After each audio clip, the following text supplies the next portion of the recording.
బాగా చదువుకున్న వ్యక్తి, పోలీస్ అధికారిగా బ్రహ్మాండమైన ట్రాక్ మెయింటైన్ చేసి తర్వాత సోషల్ వెల్ఫేర్ సెక్రటరీగా అద్భుతంగా పేరు తెచ్చుకున్న వ్యక్తి ఇలా మాట్లాడితే ఇంటిగ్రిటీ గురించి ఆలోచిస్తుండా మనోడు అసలే ఫక్త్ పొలిటికల్ లీడర్గా మారి కేటీఆర్ కంటే ఎక్కువ కావాలని ఆలోచన ఉందా కానీ దీంట్లో వచ్చిన స్టేట్మెంట్లను నేను ఒక్కొక్క వాటిని చూస్తుంటే రాసిచ్చిన స్క్రిప్ట్ను చదివినట్టుగానే కనబడుతుంది నాకు. వాళ్ళు రాసిచ్చిన స్క్రిప్ట్ రాసివ్వాల్సిన అవసరం లేదు, లైన్ చెప్తే చెప్పుకే వెళ్ళిపోగలడు, అంత మేధావే నో డౌట్. కానీ రాసివ్వకపోతే గివి చూడు 100 ఫోన్లు. అది అమెరికా పారిపోయిన ప్రభాకర్ రావు మీద ఎప్పుడైనా మనోని స్టేట్మెంట్ ఉన్నదా? ఎప్పుడైనా లేదు. ఐపీఎస్ఏ మనోడు, ఆయన ఐపీఎస్ఏ. ఆయన మీద ఇంతకుముందు నేను చేసిన కామెంట్, ఆయన ఉద్యోగంలో ఉన్నప్పుడు ప్రభాకర్ రావు గురించి ఎప్పుడు మనం వినలే, ఈయన మాట్లాడడం. మొన్న మాత్రం అసలు ఎలాంటి అధికారి అలాంటి అధికారి ఆహా ఓహో అని నేను ఆశ్చర్యపోయాను. ఇప్పుడు అంటే అటువైపు ఒకసారి మన గతం ఎప్పుడు కూడా మనల్ని ప్రశ్నిస్తూనే ఉంటుంది, లేదంటే మన గతం ఎప్పుడు కూడా మనకు చరిత్రలాగా చెప్తూనే ఉంటుంది, లేకపోతే సమాజానికి కనబడుతూనే ఉంటుంది.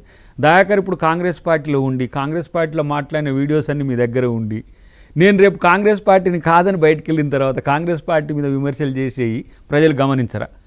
ఇలా మీరు ప్రభుత్వంలో ఉన్నప్పుడు టీఆర్ఎస్ మీద బీఆర్ఎస్ మీద అంత పెద్ద ఎత్తున తిరుగుబాటు చేసినట్టుగా నటించుడా, లేకపోతే అదొక పొలిటికల్ డ్రామానేనా అనేది మనం ఆలోచించాల్సిన అవసరం ఉంది. కాబట్టి ఇక్కడ నేను చెప్పొచ్చేది ఏంటంటే, సరే నేను పార్టీలో ఉన్నందుకు నేను డిఫెండ్ చేయలేదు. ఇప్పుడు మా రేవంత్ రెడ్డి గారిని నేను డిఫెండ్ చేసుకుంటాను. నేను సహజంగా ఉండేంతవరకే నా పరిధి మేరకే నేను డిఫెండ్ చేసుకోగలుగుతా. కానీ అంతే కదా, నేను అంటే తప్పులు చేసిన వాటిని కూడా భుజాల మీద వేసుకోవాల్సిన అవసరం ఏం రాదు, ఎవరికి రాదు, వారు కూడా చేయమన్నారు. కానీ ఇక్కడ కేటీఆర్ కుటుంబం మొత్తం జైలు పక్షులే కదా. అందరు ఇప్పుడు ఎవరు ఎంక్వైరీ లేరు చెప్పు, ఏదో ఒక కేసు ఏదో ఒకటి ఉన్నది నడుస్తున్నాయి. పోనీ మందకృష్ణ ఏం నేరం చేసిండని జైల్లో పెట్టింది చెప్పు కేసీఆర్? ఆ రోజు స్పందించి రవి మందకృష్ణ రిజర్వేషన్ల విషయంలో కూడా బాజాప్తా చేయమని చెప్పినాడు అసెంబ్లీలో. విచిత్రం ఏంటంటే ప్రపంచ తెలుగు మహాసభలు జరుగుతుంటే జైల్లో పెడతాం బాజాప్తాను కూడా అన్నాడు. ప్రపంచ తెలుగు మహాసభలు జరుగుతుంటే ట్యాంక్ బండ్ మీద నిరసన పెడితే ప్రపంచ తెలుగు మహాసభలు జరిగేది తెలుగు యూనివర్సిటీలో, పొట్టి శ్రీరామ్ తెలుగు యూనివర్సిటీలో. ఇక్కడి నుంచి పోయి అక్కడ ప్రపంచ తెలుగు మహాసభలు ముట్టడిస్తాడని మందకృష్ణని తీసుకుపోయి దాదాపు 15 రోజులు జైల్లో పెట్టిండు. దాని మీద అసెంబ్లీలో కూడా మాట్లాడాడు ఆయన.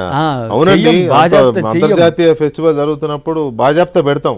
మందకృష్ణ మీద చెయ్యడానికి ఎవరైనా డేర్ చేసేదా? ఉమ్మడి ఆంధ్రప్రదేశ్లో ఎవరు ఎంత వ్యతిరేక, అది రాజశేఖర రెడ్డి గారు కావచ్చు, చంద్రబాబు గారు కావచ్చు, ఇంకా కిరణ్ కుమార్ రెడ్డి గారు కావచ్చు, ఎవరైనా అట్లాంటి ప్రయత్నం చేసిండ్రా? ఎందుకు అని చెప్పి ఏ రోజైనా వీళ్ళు ప్రశ్నించిండ్రా?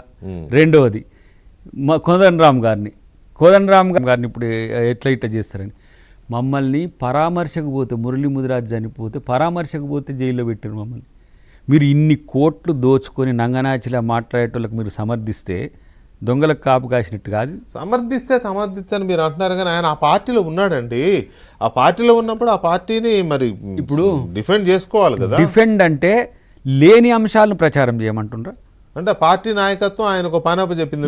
మాది కాదు ఒక మాట, పార్టీ నాయకత్వం అఫీషియల్ గా ఆయనకు ఒక పనప చెప్పింది, వాళ్ళు దీని మీద ప్రెస్ మీట్ పెట్టు.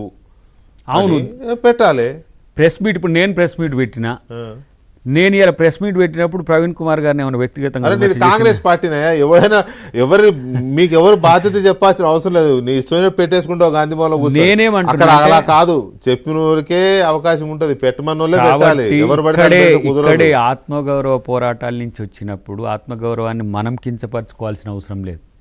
సూచన కూడా చేసినాను, ఎందుకంటే ఎవరినో రక్షించడానికి.